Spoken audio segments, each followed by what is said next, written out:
Assalamualaikum warahmatullahi wabarakatuh. Untuk materi matematika hari ini kita belajar tentang perbandingan. Nah, kalau kemarin kan pernah saya kirim modul ya. Nah, modul itu tentang materi-materi tentang perbandingan. Cuman sekarang saya akan menjelaskan tentang cara menghitung perbandingan senilai dan berbalik nilai. Nah, jadi perbandingan yang bakal kita bahas sekarang ada dua jenis ya.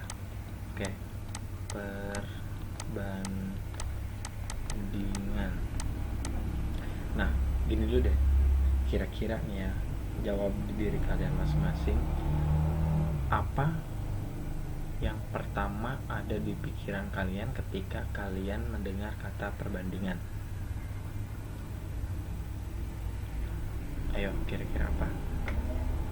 Ya, jawab. Nah, saya rasa kita bakalan sepakat bahwa ketika kita ngebahas tentang perbandingan, berarti objeknya atau hal yang mau kita bandingkan ini gak mungkin ada satu orang, atau gak mungkin ada satu hal doang, pasti lebih dari satu. Makanya ada istilah perbandingan.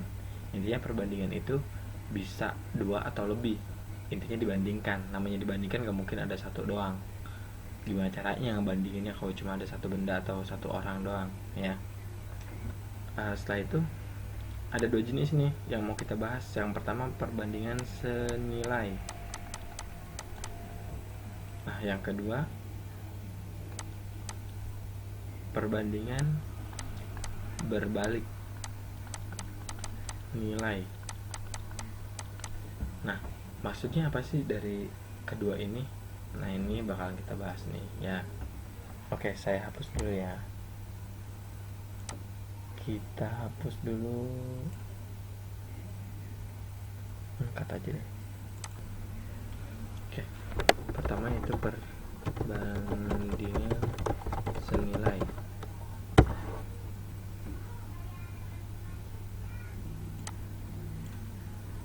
Nah, perbandingan senilai ini apa ya? Perbandingan yang terjadi jika nilai antar pembanding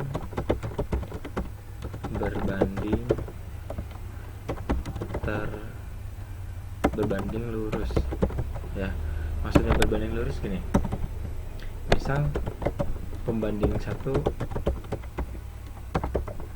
bertambah, nah maka nilai pembanding satunya pun lainnya bertambah juga. Kalau misalkan pembanding satunya berkurang, maka nilai pembanding lainnya juga berkurang gitu. Contohnya gini, misalkan kalian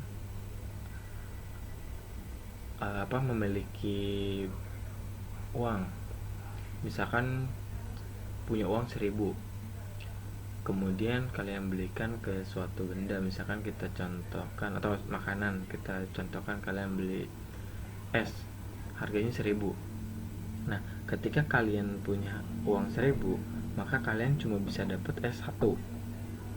Nah, ketika kalian punya uang 2000, maka kalian bisa beli es 2. Kalau kalian punya 5000, berarti kalian bisa beli esnya 5. Nah, itu kan berbanding lurus. Ketika uangnya lebih banyak, maka es yang kamu dapat pun bisa lebih banyak, atau makanan yang kamu dapat pun bisa lebih banyak. Ketika uang kamu ini berkurang, maka es atau makanan yang bisa kamu beli pun berkurang. Itu maksudnya berbanding lurus. Ketika yang satunya bertambah, maka yang satunya pun bertambah. Jika yang satunya berkurang, maka yang satunya pun berkurang. Itu maksudnya. Ya, contoh gini, contoh hitung-hitungannya ya. Misalkan contohnya Akmal mengendarai motor. Bentar.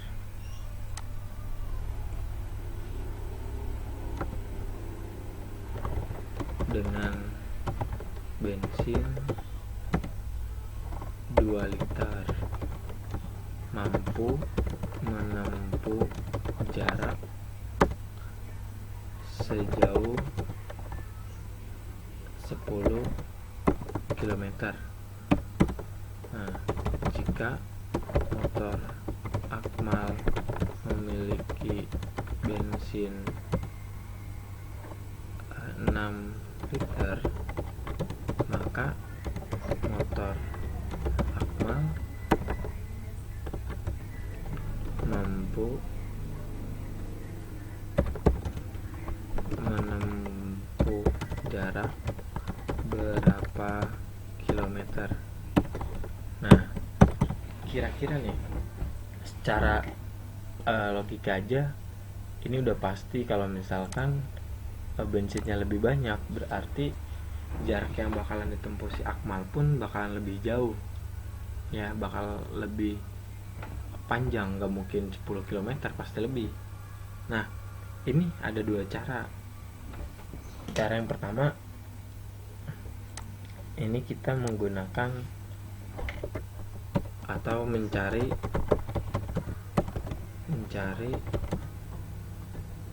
hasil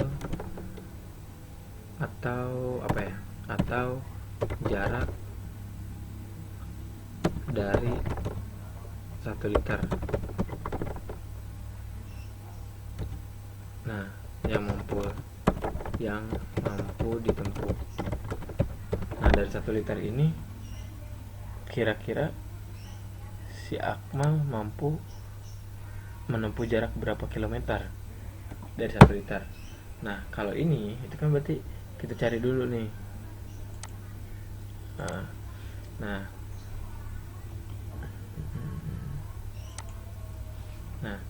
di sini kan udah ketahuan nih. 2 liter mampu jadi 10 km. 2 liter mampu mencapai 10 km. Maka 1 liter itu hanya mampu 10 bagi 2, berarti 5 km gitu ya. Nah, berarti kalau misalkan si Akmal punyanya 6 liter di motornya, berarti ya tinggal dikali nih ya, 6 ini berarti 6 dikali 5 km, hasilnya 30 km. Nah, berarti ini yang bakalan mampu ditempuh Akmal kalau misalkan isi motornya ada 6 liter bensin ya. Nah, kemudian cara yang kedua, yang ini saya hapus dulu, nanti kalian stop dulu aja kalau mau dicatat.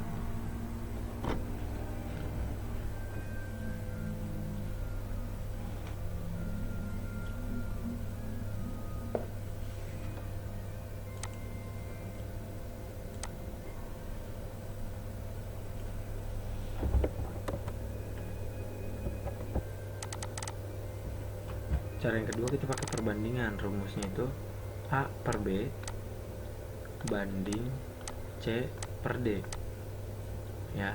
Ini pakai perbandingan. Nah, A ini yang 2 liter misalkan nih,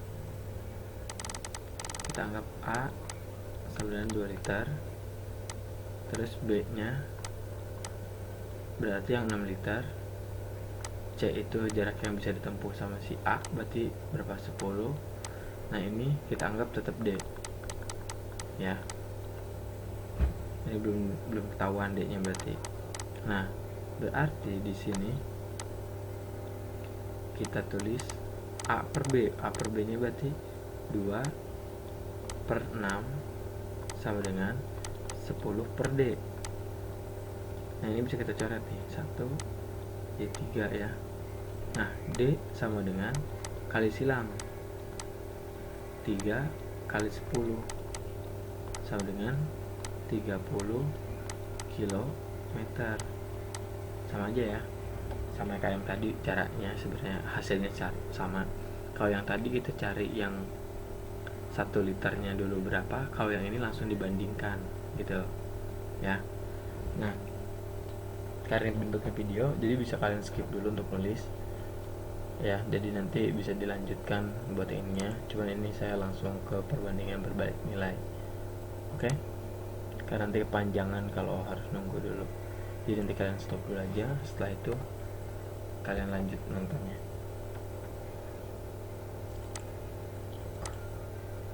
Nah, yang selanjutnya itu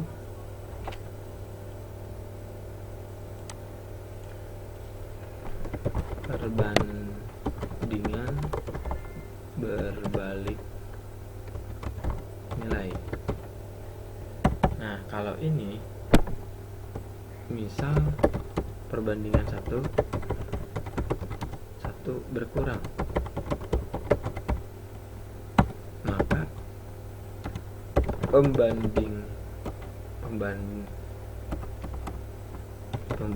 atau nilai lainnya, nilai yang lain bertambah.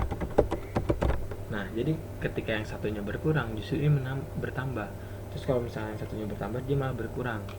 Makanya dibilangnya berbalik nilai, karena dia ketika yang satunya berkurang dia malah bertambah, ketika yang satunya bertambah dia malah berkurang. Contohnya apa? Misalkan kalian mengerjakan tugas kelompok, ketika yang mengerjakannya 2 orang, misalkan kerja kelompok itu selesai dalam waktu 4 hari. Nah, terus dikerjakan ganti sama 4 orang.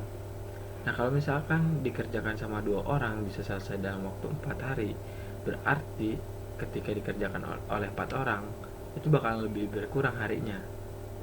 Ketika jumlah si orang tadi bertambah, jumlah harinya berkurang. Itu maksudnya kenapa dibilang berbalik nilai, karena nilainya berbalik. Ketika yang satu bertambah, yang satunya berkurang gitu. Nah, contoh perhitungannya kayak gini misalkan. Kita tulis soalnya dulu. Misalkan di sini soalnya.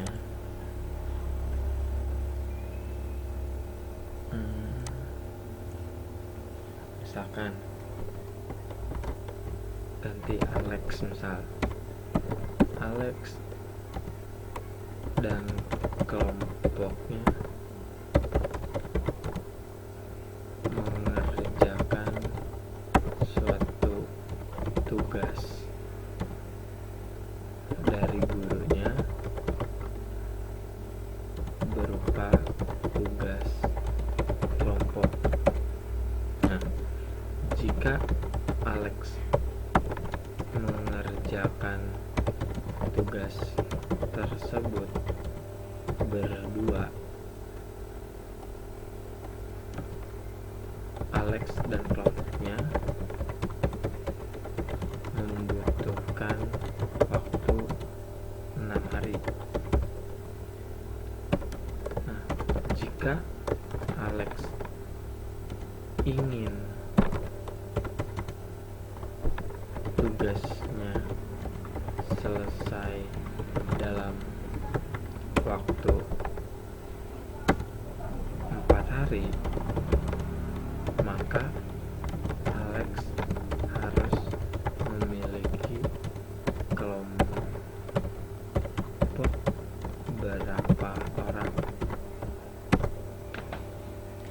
Nah, ini kira-kira kalau misalkan si Alex tadi berdua itu ngabisin waktu 6 hari, nah dia pengen selesai dalam waktu 4 hari ini sekarang. Nah, berarti kira-kira kelompoknya harus ditambah atau dikurang?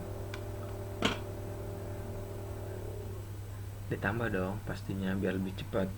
Nah, ini kenapa dibilang berbalik nilai, karena ketika si Alex pengennya lebih cepat, tadinya harinya ada 6 hari jadi 4, jumlah kelompoknya 2, berarti harus tambah, harus lebih dari 2 ya. Ketika harinya berkurang, jumlah orangnya lebih banyak gitu loh. Makanya kenapa dibilang berbalik nilai. Nah, perhitungannya di sini ya, di sebelah sini. Oke. Nah, rumusnya kalau yang berbalik nilai, A per B sama dengan D per C ya. Dibalik di ininya aja nih, di bagian ini aja dibalik rumusnya ya, hampir mirip sama yang tadi. Nah, A ini misalkan jumlah orangnya tadi 2, ya 2 orang si Alex nih, 2 orang tadinya awalnya. Nah terus yang B nya misalkan berapa tadi, belum ketahuan B nya, kita masih anggap B. C nya 6 hari, D nya 4 hari ya. Berarti kalau dimasukkan ke rumus 2 per B sama dengan 4 per 6. Bisa kita cari-cari atau enggak kita langsung kali silang ya. 4 dikali B 4B, 2 dikali 6 sama dengan 12 ya. B sama dengan 12 dibagi 4 sama dengan 3. Nah maka si Alex kalau misalkan pengen tugasnya selesai dalam waktu 4 hari, maka si Alex harus punya kelompok sebanyak 3 orang. Nah kalau tadinya cuma 2, sekarang 3, berarti si Alex harus nambah 1 orang lagi biar selesai dalam waktu 4 hari gitu ya. Saya rasa bisa dipahami ya. Kalau misalkan ada yang nggak bisa dipahami atau ada yang kurang jelas, bisa kalian tanya ya, boleh nanya di WA atau dimanapun ya. Oke, saya rasa cukup. Saya akhiri. Wassalamualaikum warahmatullahi wabarakatuh.